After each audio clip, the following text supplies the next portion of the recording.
ओम शांति समस्त ब्राह्मण परिवार को। तो बाबा ने क्या बोला है?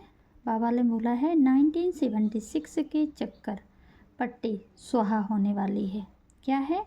1976 में जो कार्य हो रहा था उस कार्य का मतलब क्या है? मतलब अगर हम पीछे आते हैं और आगे बढ़ते हैं तो ये क्या होता है? माना बाबा ने बोला आज से 10 वर्ष कम 5000 वर्ष पहले लक्ष्मी नारायण का राज था। तो 1976 के चक्कर पट्टी स्वाहा होने वाला है। 1976 से तो कचर पट्टी साफ हो जाती है, होगी, जो सारी दुनिया की कचर पट्टी भरी पड़ी है। कहाँ? 1976 आते आते सारी दुनिया की कचर पट्टी एकदम साफ होगी। प्रकृति एकदम सात्विक बनेगी, प्रकृति तुम्हारी दासी बनेगी और ये ऐसा दासी बनेगी 2500 वर्ष तक। 2500 वर्ष के आधार पर दैत्यवादी द्वापर युग कोई बच्चे तो 82 83 जन्म भी सुखी रहते हैं। यहाँ तक प्रकृति उनकी दासी बनकर रहती है। 2036 में विनाश होगा, लेकिन 2036 से लेकर के 2076 माना क्या बोला है? 2076 तक खास करके क्या होता है? बाबा ने बोला खास करके वाइब्रेशन बनाने का कार्य करेंगे। ऐसे ऐसे बाबा ने बोला है, माने 2076 खास करके वाइब्रेशन बनाने का कार्य करेंगे। कौन? तुम बच्चे, वही बीज रूप आत्माएं बच्चे। जो आत्माएं बर्फ़ में दबी हुई होंगी, बर्फ़ में दबी हुई आत्माएं नंबर बार बर्फ़ से ऊपर आएंगे और अपना जो संगठन बनाएंगे, स्वर्ग का मॉडल जहाँ बनेगा उस स्थान पर पहुंचकर वह वाइब्रेशन फैलाएंगे। कुछ समय तक चलता रहेगा, तक चलेगा प्रजापिता का कार्य। कब तक चलेगा? 2076 तक। ठीक है। जैसे बाबा ने बताया है कि 1976 में लक्ष्मी नारायण की प्रत्यक्षता हुई। माना 1976 में लक्ष्मी नारायण की प्रत्यक्षता हुई थी। ऐसे ही 2076 में भी संपन्न रूप में संगम होगी, लक्ष्मी नारायण की आत्मा प्रत्यक्ष होगी। संगम युग जो 60 साल का है उसके लिए भी बाबा ने 2 तरीके से बताया है। एक तो बाबा ने बताया तुम बच्चों को तमो प्रधान से सतो प्रधान बनने में 40 से 50 वर्ष लगते हैं। तो दूसरी मुरली में बोला बच्चों की राजधानी स्थापन होने में 60 वर्ष लगता है, ज़्यादा से ज़्यादा। तो यह जो पीरियड है ना 60 वर्ष का, वह 1976 से लेकर के 2036 तक 60 साल हो गया। बाबा कहते हैं कि तुम बच्चों को तमो प्रधान से सतो प्रधान बनने में 40 से 50 वर्ष लगते हैं। कब से लेकर कब तक? 1976 से लेकर के 2027-28 तक 50 वर्ष कंप्लीट हो जाते हैं। रुद्रमाला की विजय प्राप्त हो जाती है। रुद्रमाला माना बीज रूप आत्माएं अपनी इंद्रियों पर विजय प्राप्त कर लेती हैं। उन आत्माएं इकट्ठी होती हैं, राजधानी स्थापन हो जाती है। बाबा कहते हैं संगम युग का शूटिंग होता रहता है, अंदर का भी अंदर। बाबा क्या बोलते हैं? बाल से भी खाल, खाल से भी बाल, ऐसी शूटिंग होती है। खाल में से बाल निकालना और बाल में से खाल निकालना, यह शूटिंग चलती रहेगी। खास कब बोला शूटिंग होगा? इस तरीके से संकल्प के आधार पर भी शूटिंग होता है। ऐसे भी समय आएगा, अभी संकल्प किया, अभी सजा भुगतने का समय आएगा। अभी पाप किए, अभी सजा खाएंगे। ऐसे संकल्प आएंगे। तो बाबा क्या बोलते हैं? तुम बच्चों को इस तरीके से समझना है। अब एडवांस की शूटिंग पीरियड के हिसाब से भी तो समझना है। ये तो समझा हमने उस तरीके से।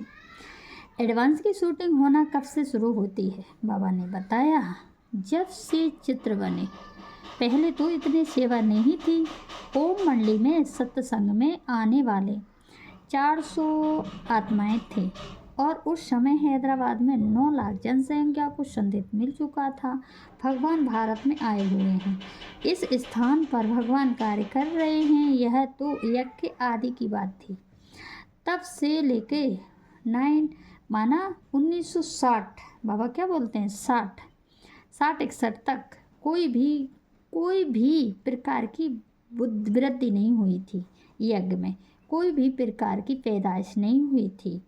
स्थापना का कार्य हुआ, घर बनाना, मकान बनाना, मुरली चलाना, थोड़ी बहुत काफ़ी निकालना, यह 1960 तक ही चला।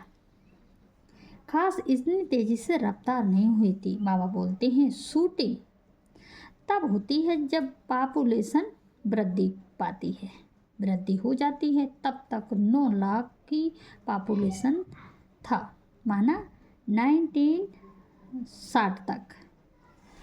तो कहेंगे एकदम तमो प्रधान सतयुग। लेकिन जनसंख्या वृद्धि कब से होने लगा? कब से बोला?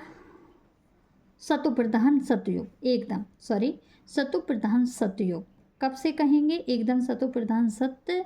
लेकिन जनसंख्या वृद्धि कब से होने लगती है? 1960 से वृद्धि होने लगती है। इसलिए बाबा ने बताया है 1960-61 में पहले त्रिमूर्ति चित्र बना और झाड़ का चित्र बना। इन चित्रों में प्रजापिता ब्रह्मा कुमारी ऐड नहीं किया।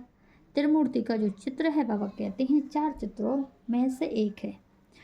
मुख्य चित्र है लक्ष्मी नारायण, त्रिमूर्ति, झाड़, सीढ़ी। बाबा कहते हैं त्रिमूर्ति और झाड़ का चित्र विदेशी लोग बहुत पसंद करते हैं और स्वदेशी लोग भारतवासी होते हैं। हमारे चित्र कौन कौन से बने हैं? झाड़ का चित्र, त्रिमूर्ति का चित्र, सृष्टि चक्र, त्रिमूर्ति के अंदर ही सृष्टि चक्र आता है, पसंद करते हैं। विदेशी लोग बहुत पसंद करते हैं। इसका मतलब विदेशी आत्माएं 2 प्रकार की है। राम भी विदेशी बन के आता है। अगर विदेशी ना बनता तुम बच्चों से मिलता भी नहीं। अष्टदेव भी विदेशी रहते हैं, वह भी विदेशी हैं। स्वदेशी लोग भारतवासी होते हैं। अपने एम ऑब्जेक्ट का चित्र लक्ष्मी नारायण और सीढ़ी का चित्र पसंद करते हैं। भारतवासी स्वदेशी हैं। बाबा ने भी क्या किया? झाड़ का चित्र और त्रिमूर्ति का चित्र छपाया। भले ब्रह्मा की बुद्धि में आदि की माता पिता उड़ गया था। ब्रह्मा ने समझ में ही गीता का भगवान हो। बाबा ने जो त्रिमूर्ति का चित्र बनवाया तो त्रिमूर्ति तीनों में ब्रह्मा बाप का चेहरा दिखाया है, क्योंकि तीनों आत्माओं खास करके ब्रह्मा बाबा पाठ बजाकर शंकर में प्रवेश करके पाठ बजाएंगे। अगर ब्रह्मा नहीं होगा तो शंकर को शंकर नहीं कहेंगे। ब्रह्मा भी शंकर में प्रवेश करके पाठ बजाता है। भक्ति मार्ग में हनुमान को क्या कहते हैं? रुद्र अवतार, रुद्र भगवान का अवतार। हनुमान शंकर में भी है, कृष्ण में भी है।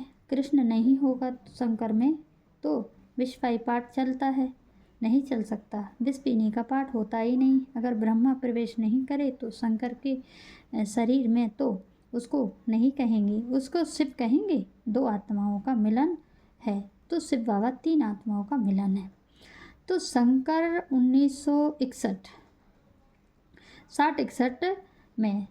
60-61 में त्रिमूर्ति का चित्र बना। त्रिमूर्ति के चित्र में ब्रह्मा का चित्र ही रखा था, क्योंकि ब्रह्मा है ही विष्णु बनने वाली आत्मा। शंकर कौन? ब्रह्मा वैरम वाली आत्मा। शंकर में भी ब्रह्मा बाबा प्रवेश करके शंकर का पाठ बजाएगा। इसके बाद झाड़ का चित्र बना करके बाद सेवा होने लगती है। 60-61 में विस्तार पूर्वक सेवा होने की शुरुआत होती है। 1960-61 से तब से जनसंख्या वृद्धि हुई, 9 लाख से बढ़ना शुरू हुआ। 9 लाख से और लोगों को संदेश मिलना शुरू हुआ। सतयुग की शूटिंग की शुरुआत हो गई 1960 में। 60 से 1960 तो लगी गांठ। क्या लगा? गांठ लग गई। कैसी? वही शिवलिंग का रूप धारण करने लगते हैं। गांठ लग गई, उसको संदेश मिलना शुरू हो गया। सेवा का विस्तार होना, जनसंख्या वृद्धि शुरू होना। यह 1960-61 से लेकर के 2004 तक एडम्स परिवार की शूटिंग बताया गया। इस तरीके से समझना है, क्योंकि बाबा क्या बोलते हैं, बाप भगवान आता है तो हर प्रकार के कार्य होते हैं, स्थापना भी होती है, विनाश भी होता है, पालना भी होता है, चारों तरफ हर तरीके से अपना रुद्र रूप धारण करने लगते हैं। हर प्रकार के बच्चे भी आते हैं, वो बच्चा अपना करिश्मा दिखाते हैं, तो बाबा बोलते हैं तुम बच्चों को बाप हाजिर नाजिर है, अंत तक पढ़ाई पढ़ाता रहेगा। तुझे कब से पढ़ाई चली, कब से कब तक चलती रहेगी, ये बाबा बताते हैं, क्योंकि तुम बच्चों का कार्य ही है। ठीक है, तुम बच्चों का कार्य ही है कि बाप को जो कार्य पड़ा है उसे आगे बढ़ाना। ठीक है, आगे बढ़ाएंगे, जैसे जैसे आगे बढ़ाएंगे वैसे वैसे बाप का कार्य आगे बढ़ता चला जाएगा। ये तुम बच्चों का काम है। तुम बच्चे किसे कहा, वही एक बच्चा, वो एक बच्चा फिर 8 बच्चों को चुनता है। 8 बच्चे अपने अपने धर्म का कार्य करते हैं। कोई धर्म की धारणाएं सिखाते हैं, कोई अधर्म करते हैं। तो किसी के लिए बाबा क्या बोलते हैं, किसी के लिए बाबा बोलते हैं कि कोई आत्मा इस सृष्टि का सूक्ष्म बीज बनता है, कोई स्थूल बीज बनता है। सूक्ष्म बीज है अष्टदेव, स्थूल बीज है बीज, मुखिया, रतन, इन्हें बोलते हैं। और जो अधर्मूर्त आत्मा है वो बीके में है। तो हमें 3-4 प्रकार से समझना चाहिए। जैसे जैसे हम समझेंगे वैसे वैसे हमारा ब्रॉड ड्रामा होता जाएगा, क्योंकि ये सृष्टि चक्र कोई मामूली चक्र नहीं।